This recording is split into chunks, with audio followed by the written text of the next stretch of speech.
불쌍한 엄마를 위해서 나는 착한 딸이 되어야 돼. 내가 어떻게 하면 착한 딸로 살 수 있을까? 뭐 이러면서 나는 더 괜찮은 착한 딸이 되지 못함을 오늘도 저 밤하늘의 달을 보면서 나는 살피우노라. 온순하고 해마 같던 아이는 점차 말수가 줄어들었고 표정이 그러게요. 굳어졌습니다. 사람이라는 존재가 두려웠고요. 관계 속에서 삐걱거렸습니다. 야, 이거 진짜 전형적인 엄마와의 관계에서 조현병 환자가 만들어지는 그 스토리 같은 느낌이 드네요. 약 먹었으면, 여기서 아빌리파이 처방 먹었으면 한 달 후에 완벽한 조현병 환자가 되는 건데. 그런데 엄마, 나는 70까지 기다릴 수 없어요. 나는 그 자유를 지금부터 누릴래요. 보고 싶지 않은 사람들을 보고 하고 싶지 않은 일을 하면서 주변 사람들이 다 죽을 때까지 기다리지 않을래요.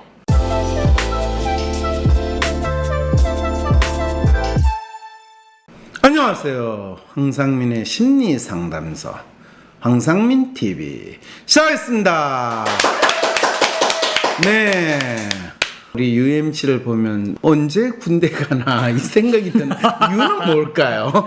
진짜 요즘요. 네, 썩 잠이 잘 안 와요? 그러니까 잠은 자는데 꿈이 많아졌어요. 원래 그렇게 꿈이나 이렇게 그러니까 기억은 안 나는데 막 빛 같은 게 보이고 막 이런 게 많지는 않았는데.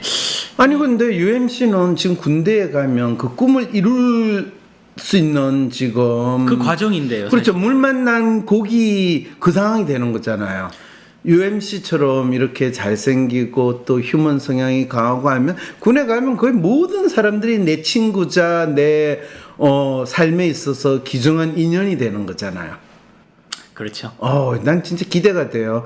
군대에 갔을 때 또 UMC가 어떤 군인으로 변신할 것이며, 대부분의 젊은이들이 군대에 끌려왔다가 아니라 본인은 내가 이 군대를 내 발로 끌어가겠다. 왔다. 내 발로 왔어. 이렇게. 아니 멍멍이도 아닌데 무슨 네 발이에요. 두 발로 갔지. 자, 사연, 억울한 사연, 우리 사연이나 좀 들어봅시다. 네, 오늘도 황심대에 관련된 후기가 왔습니다. 아니요, 황심소와 황심대를 통해 삶의 큰 변화를 경험했다고 그러잖아요. 황심대만 있는 게 아니에요. 그런 생생한 경험을 담은 리포트가 왔습니다. 네. 안녕하세요, 박사님. 황심소와 황심대를 통해 삶의 큰 변화를 경험하게 되었고 감사의 인사를 드리려 이 글을 보냅니다. 저는요, 현재 30대 중반이고 9살 때부터 20여 년간 어머니의 자발적 감정 쓰레기통으로 살았습니다. 아이고.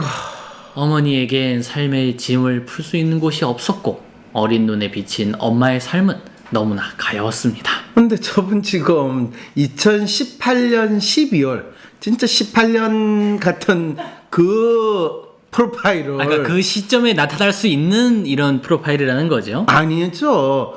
2018년에 프로파일을 딱 보면 완전히 18년 같은 그 프로파일이다 이 뜻인데 지금 아주 포장을 하려고 그래도 뭘 자꾸 그렇게 가십니까? 네, 그래서요. 아이디얼 M자 매뉴얼인데 이건 또 어떤 마음입니까? 아니에요. 지금 아이디얼 M자 매뉴얼이 아니라 중요한 게 아니라 그냥 M자예요. 그냥 M자입니다. 네, 사실 M자인데 비슷하잖아요. 가장 저게 상황이 안 좋은 게 왜요? 매뉴얼이 만방이 높거든요. 오. 그러니까 저런 분의 프로파일은 어떤 심리 상태냐면 거의 연명하듯이 전전긍긍하면서 우울증보다 더 심한 상태에서 산다 이렇게 표현되는 거예요. 전 다이아몬드형보다 더 나쁜 거예요. 아니, 이게 다이아몬드보다 더 매뉴얼이 높기 때문에 그런 겁니까? 매뉴얼이 높은 것도 있고 다이아몬드형보다 더 바닥에 지금 에이전트 상황이 있죠. 그 다음에 근데 칼초는 저렇게 높은 걸 봐서 높습니다. 자기 딴에는 자기는 또 잘 산다고 남들한테 꿋꿋하게 보이면서 살거든요. 그런데 실제 사는 모습은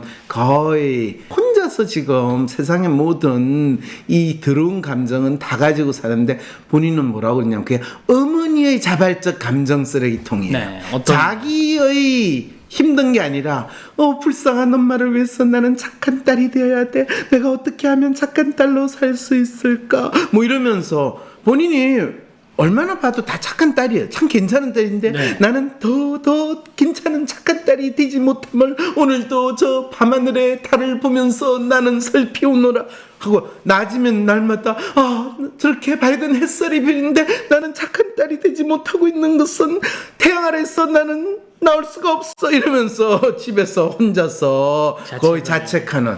난 너무 오버하는 것 같죠. 그러니까 이분은 남들이 보면 쟤가 미쳤네. 심지어는 본인이 그렇게 가엾다고 이야기하는 어머니가 볼 때는 쟤가 지가 뻔뻔하게 잘 먹고 잘 살면서 네가 엄마한테 해준 게 뭐가 있냐? 이런 마음으로 역으로 엄마는 더 다가오게 되는 그런 뭘 더 다가와요. 엄마는 더욱더 감정 쓰레기통에 온갖 배설물을 쏟아넣는 그 상황까지 벌어진다는 거죠. 아이고 그렇군요. 제가 저 프로파일 보고 저번에 사연에 대해서 근데 그게 놀랍게도 2년 사이에 우와 아이디얼의 셀프 컬처까지 딱 이뤄가지고 지금 이제 저분은 어떤 상황입니까 지금? 나는 내가 살고 싶은 대로 산다 라는 마음인 거예요. 엄마가 마음의 응어리를 쏟아내면 엄마는 편안한 표정을 지었고요. 저는 엄마의 이야기를 들어주는 것이 엄마를 지키는 일이라고 생각하게 되었습니다.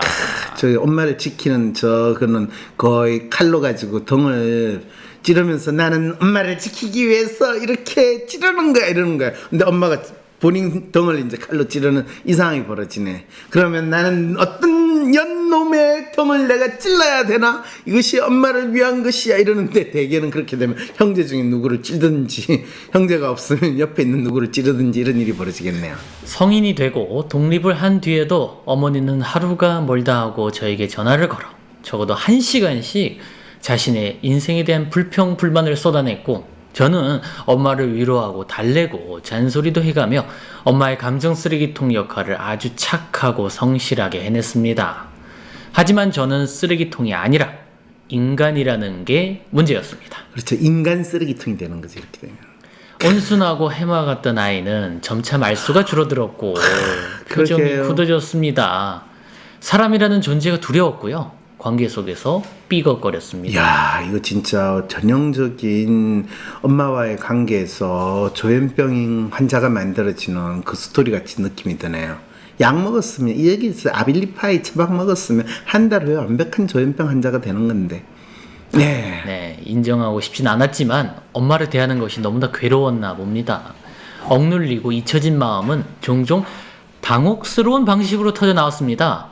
사소한 일에 분노를 표출하거나 같이 있는 사람에게 일방적인 이야기를 미친 듯이 떠들어대거나 뜬금없는 타이밍에 펑펑 울어버리곤 했습니다. 그리고는 이어지는 자책과 후회.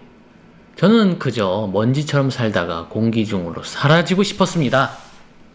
집에서도 저는 결함이 있는 존재였습니다. 예쁘지 않는 딸, 번듯한 직장에 다니지 않는 딸, 부모의 노후를 책임질 수 없는 딸, 귀여운 손주를 안기지 않는 딸, 사람들에게 살갑지 않는 딸, 남들에게 자랑할 만한 것은 하나도 없는 자식이자 형제였습니다. 야, 이분 진짜 보통 분 아니시네요. 저는 누구에게도 이해받지 못했고 저를 측은하게 여기면서도 자신의 감정 해소 도구로 사용하는 엄마에게 원망과 분노가 쌓여갔지만 최종적 분노의 대상은 언제나 제 자신이었습니다. 저는 스스로에게 살아있다는 죄를 지은 사람이었습니다. 야, 저 사파 진짜 죽여주네요. 아우, 저 사파 저 사연 보내주신 분이 지금 직접 자신의, 그리신 겁니다. 네, 이 감정이 바로 지목을 떼놓고 그 목을 해체해서 먹는 그런 느낌. 그런데 그 목이 이 케이크야. 저 무슨 케이크 있잖아요. 요즘 디저트 케이크인가 뭐 그런 거 유행하는 거 완전 그렇게 만들었네요. 어릴 때 잔병치레가 많아 감기약에 취해 유년 시절은 절반은 누워서 지냈는데요. 언젠가부터 무기력한 저를 보는 엄마의 걱정 섞인 한숨 소리를 듣는 것이 싫어졌습니다. 그래서 절대로 아픈 티를 내면 안 됐고 스스로 강하고 의연하고 무덤덤한 사람이라 믿으며 살았습니다. 나중에 황심대의 통증 시리즈를 보고 나서야 이 병치레가 제 마음 때문이라는 것을 알게 되었습니다. 저는 평범한 사람, 보통의 가족을 갖고 싶어 안달이 나 있었습니다. 엄마를 잘 돌봐서 안정시키자. 그러고 나면 나는 평범한 가족을 가질 수 있을 거야. 라는 그런 생각에 엄마를 끼워 맞추려 했습니다. 알고 보니 저는 착하기는커녕 아주 사악한 아이였더라고요. 아이고, 이분 진짜 자책하는 마음 너무 심하네요. 저에게 집은 언제나 불안하고 위태로웠고 가족들의 사소한 말과 행동은 저에겐 너무나 큰 자극이자 의문투성이었습니다. 다른 집들은 안정되고 위기도 잘 헤쳐가며 사는 것처럼 보였습니다. 그런 건 TV 드라마에서만 존재한다는 걸, 누군가 만들어낸 이상뿐이라는 걸 몰랐습니다. 황심서와 황심대를 접하고 저의 알 수 없는 공허감과 혼란스러움에 대해, 그리고 제 주변 사람들의 마음도 이해하고 탐구하게 되었습니다. 제 삶을 채워왔던 괴로운 마음들을 그대로 마주하기 시작했습니다. 어이고, 저분은 지금 자기의 삶에 있어서 불난 집에서 구명줄을 스스로 잘라내는 상황으로 살다가 이제 본인이 새로운 변화를 하기 시작을 했다는 거죠. 그 탐구를 이 시작했습니다. 황심소 황심대를 접하고 나서 그렇습니다. 야, 그리고 제가 엄마의 감정 쓰레기통이 된 것이 엄마를 위한 일이 아니라 단지 저의 이기심 때문이라는 것을 발견하게 되었습니다. 그리고 얼마 전의 일입니다.